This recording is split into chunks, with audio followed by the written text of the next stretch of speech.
Hello everyone, welcome to our class. आप सभी का हमारी इस क्लास में स्वागत है। और आज की जो हमारी क्लास का टॉपिक है वो आपको दिख रहा है क्या है, मध्य पद गुणनखंड। तो आज की वीडियो में हम मध्य पद गुणनखंड करना सीखेंगे। बहुत ही इंपॉर्टेंट टाइप के ये गुणनखंड होते हैं और जब भी आप अलजेब्रा के सवाल करने बैठेंगे तो ये गुणनखंड कहीं ना कहीं बीच में आकर जरूर अटकते हैं आपको, तो आपको इन्हें बहुत अच्छी तरह करना आना चाहिए। हम आपको केवल 3 सवाल बताएंगे, इसमें छोटी सी वीडियो होगी और इन 3 सवालों में आप इन गुणनखंडों को बहुत अच्छी तरह से करना सीख जाएंगे। ठीक है, तो पहला सवाल लिखता हूं मैं, x² प्लस के 12x प्लस के 35, इसके हमें गुणनखंड करने हैं। मध्य पद गुणनखंड से ये हमारा सवाल होगा, उसके अलावा ये होगा भी नहीं। तो गुणनखंड करने के लिए क्या करते हैं, सबसे पहले हम देखिए, मैं जो तरीका बता रहा हूँ उसे आप ध्यान से समझिएगा। जो हमारा अचर पद है और जो हमारी दो घात वाला पद है, इन दोनों पदों के चिन्हों को मिलाइए, यानी कि प्लस और प्लस क्या हो गया, प्लस। ठीक है, और इसके सामने बीच वाला जो x है उसका गुणांक लिख दीजिए 12। ठीक है, उसके बाद एक गुणा का निशान लगाना है और इसके सामने इन दोनों पदों की गुणा करके लिखना, यानी कि 35 एकम 35। ठीक, अब क्या करेंगे, अब हमें ऐसी दो संख्या सोचनी है। सबसे मेन इसमें यही है, ऐसी दो संख्या सोचनी है हमें जो जोड़कर 12 आ जाए और गुणा कर 35। ऐसी दो संख्याएं हमें सोचनी है, जोड़कर 12 आए, गुणा कर 35। तो ये निशान कैसे लगा, दोबारा बता देता हूं।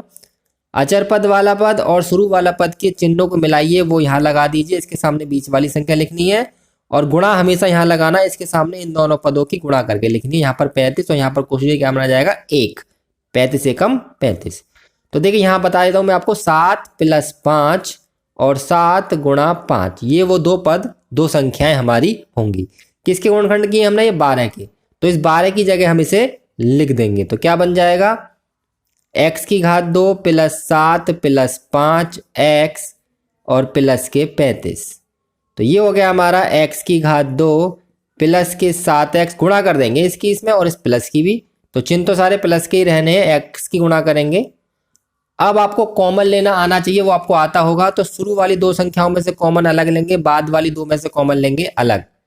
तो शुरू वाली दो संख्याओं में से कॉमन लेंगे, तो यहाँ से हमने x कॉमन लिया, तो यहाँ आ जाएगा x + 7 और यहाँ हमने 5 कॉमन लिया और यहाँ भी आ जाएगा x + 5 + 35। सबसे पहली बात, जो मेन बात बता रहा हूँ, दोनों ब्रैकेट्स में सेम संख्या आनी चाहिए तो आपका सवाल सही है, अदरवाइज गलत है। तो हमारा दोनों में सेम संख्या आ रही है, तो हमारा सवाल यहाँ तक सही है।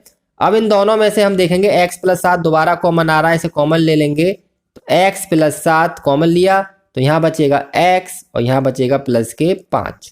कॉमन लेना आपको जरूर आना चाहिए। ठीक है, ये हमारे x² + 12x + 35 के गुणनखंड हो गए, x + 7 और x + 5। ठीक, अब चलते हैं दूसरे सवाल की तरफ। अब है हमारा दूसरा सवाल, x² - के 13x प्लस के 30, इसके हमें मध्य पद गुणनखंड की सहायता से गुणनखंड करने हैं। तो सबसे पहले, जैसे मैंने पिछले सवाल में बताया था, जो हमारी दो घात वाला पद है और जो अचर पद है उनके चिन्हों को मिलाइए और यहाँ पर लिख दीजिए प्लस, और प्लस हो जाएगा प्लस, और इसके सामने बीच वाली संख्या हमें लिख देनी है। ठीक है, और एक गुणा का निशान लगाइए और उसके सामने हमें इन्हीं की गुणा करके लिख देनी है, अचर पद की और इसकी, 30 एकम 30, x² वाले पद की। अब हमें ऐसी दो संख्याएं सोचनी है जो जोड़कर 30 आ जाए और गुणा कर जोड़कर 13 आ जाए और गुणा कर 30 आ जाए। अब देखिए, आप छोटी संख्याओं को तो वैसे सोच लेंगे, अगर फिर भी नहीं सोच पा रहे हैं तो इसका तरीका ये होता है कि गुणा वाला जो पद है उसके अभाज्य गुणनखंड कर लीजिए। 30 के अभाज्य करने हैं, 2 से 15 बार, 3 से 5 बार, 5 से 1 बार। तो हमारे पास 3 संख्या आ गई, 2, 3 और 5। अब इन्हीं से हमें कन्वर्ट करके 13 बनाना है। ये आपको मैं इन्हें छांटने का तरीका बता रहा हूँ, इन्हीं से कन्वर्ट करना। मान लो मैंने ये दोनों संख्या एक साथ ली, 2 3 6 और 5 अलग रहने दिया, तो 6 और 5 जोड़कर क्या हो गया, 11। लाना कितना है, 13। तो ये वाला हमारा फिट नहीं बैठता है। अब क्या करता हूं मैं, ये दोनों एक साथ ले लेता हूं, 15 और 2। अब 15 में 2 जोड़ कितना आ गया, 17। तो ये वाला फिट नहीं बैठता है। अब चलिए मैं 2 और 5 को एक साथ ले लेता हूं, तो 10 हो गया और प्लस 3 बराबर कितना आ गया, 13। तो ये वाला हमारा सही बैठ रहा है, तो 13 वाला हम इसमें ले लेंगे। यानी कि जो अभाज्य गुणनखंड आएंगे उसमें ही हम संख्याओं को आपस में मिला जुलाकर ये हमें 13 लाना है, जोड़कर। घटाकर लाना होगा, वो सवाल अगला बताऊंगा, वो उसमें भी ऐसे में आपको एक ट्रिक बताऊंगा। तो क्या हुआ इसके, 10 + 3 तो 10 प्लस 3 13 भी होते हैं और 10 गुणा 3 30 भी हो जाते हैं। तो ये हमारा हो जाता है। तो यहाँ 13 की जगह लिख देंगे 10 प्लस 3 एक्स की घात 2 माइनस 10 प्लस 3 एक्स और प्लस के 30। अब क्या करना है, देखिए यहाँ माइनस लग रहा है तो इसकी भी गुणा होगी और इस एक्स की भी होगी। तो एक्स की घात 2 माइनस के 10x माइनस के 30x और प्लस के 30 के minus plus minus minus plus minus और x की दोनों में गुणा। इन दोनों में से कॉमन ले लो अलग अलग। यहाँ दोनों में से केवल x कॉमन आ रहा है तो यहाँ बचेगा x माइनस 10 और यहाँ दोनों में से 3 कॉमन आ रहा है और शुरू में हमने माइनस लगा लिया तो ये माइनस प्लस यहाँ पर चिन्ह आएगा माइनस का। ठीक है, इसे प्लस का मत लगा देना, ये आपको आना चाहिए और आता होगा, ये मैं उम्मीद करता हूँ। दोनों ब्रैकेट्स में सेम आ रही है मतलब हमने सही किया है। अब दोनों ब्रैकेट्स में जो सेम है वो दोबारा से कॉमन ले लेंगे। x माइनस के 10 तो यहाँ बचेगा हमारा x और माइनस यहाँ बचेगा हमारा 3। ये आ गया हमारा उत्तर। ठीक है, अब चलते हैं तीसरे सवाल की तरफ। तीसरा सवाल है हमारा x की घात 2 माइनस के 3x माइनस के 40। इसके हमें मध्यपद गुणनखंड करने हैं। तो सबसे पहले जो मैंने आपको बताया है, पहली वाला जो x की घात 2 वाला पद है और जो अचर पद है उनके चिन्हों को मिलाएंगे तो माइनस और प्लस हमारा बन रहा है माइनस और इसके सामने हमें कितना लिख देना है, बीच वाली संख्या यानी कि 3 और गुणा के सामने कितना लिखना है, पहला और यानी कि अचर पद और x की घात 2 वाले पद की गुणा कर 40 एकम 40। ठीक है, अब हमें ऐसी दो संख्याएं सोचनी है जो गुणा कर 40 आ जाए और हमारा घटाकर आ जाए वो 3। तो क्या करेंगे, हम ऐसी दो संख्याएं सोचेंगे। तो जो मैंने अभी पीछे ट्रिक बताई उस हिसाब से बताता हूँ आपको। 40 के हम अभाज्य गुणनखंड करेंगे 2 से 20 बार, 2 से 10 बार, 2 से 5 बार और 5 से 1 बार।